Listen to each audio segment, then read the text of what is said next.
ರಾಜ್ಯದಲ್ಲಿ ಶಾಶ್ವತ ನಿವಾಸ ಪ್ರಮಾಣ ಪತ್ರ ಪಡೆಯುವ ಪ್ರಕ್ರಿಯೆಯನ್ನ ಏಕರೂಪಗೊಳಿಸೋಕೆ ಕರ್ನಾಟಕ ಸರ್ಕಾರ ಮಹತ್ವದ ಕ್ರಮವನ್ನ ಕೈಗೊಂಡಿದೆ.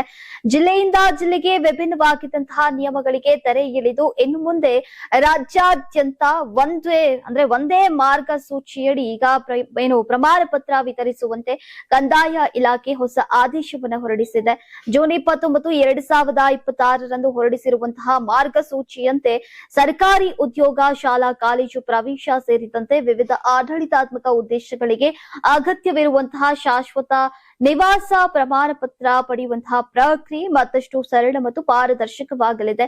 ಅರ್ಜಿ ಸಲ್ಲಿಸುವವರು ಕರ್ನಾಟಕದಲ್ಲಿ ಜನಿಸಿರುವಂತಹ ದಾಖಲಾತಿ ಶಾಲಾ ದಾಖಲಾತಿ, SSLC ಅಥವಾ PUC ಅಂಕಪಟ್ಟಿ, ಮತದಾರರ ಗುರುತಿನ ಚೀಟಿ, Aadhaar card, ration card, bank passbook, ವಿದ್ಯುತ್ ಅಥವಾ ನೀರಿನ ಬಿಲ್, ಆಸ್ತಿ ತೆರಿಗೆ ರಸೀದಿ ಸೇರಿದಂತೆ ಈಗ ಮಾನ್ಯ ದಾಖಲೆಗಳನ್ನ ಪುರಾವೆಯಾಗಿ ಸಲ್ಲಿಸಬಹುದು. ಸರ್ಕಾರಿ ನೌಕರರು ಉದ್ಯೋಗದ ದಾಖಲೆ ಅಥವಾ ಕುಟುಂಬದ ಸದಸ್ಯರ ನಿವಾಸದ ದಾಖಲೆಗಳನ್ನ ಸಲ್ಲಿಸೋಕೆ ಅವಕಾಶವನ್ನ ನೀಡಲಾಗಿದೆ. ಹೊಸ ನಿಯಮದಂತೆ ಅರ್ಜಿಗಳನ್ನ ತಹಸೀಲ್ದಾರ್ ಅಥವಾ ಉಪ ತಹಸೀಲ್ದಾರ್ ಕಚೇರಿ ಪರಿಶೀಲಿಸಿ 30 ದಿನದೊಳಗೆ ವಿಲೇವಾರಿ ಮಾಡಬೇಕು. ಅರ್ಜಿ ತಿರಸ್ಕರಿಸಿದ್ರೆ ಅದರ ಕಾರಣವನ್ನ ಲಿಖಿತವಾಗಿ ತಿಳಿಸುವುದು ಕಡ್ಡಾಯವಾಗಿದೆ.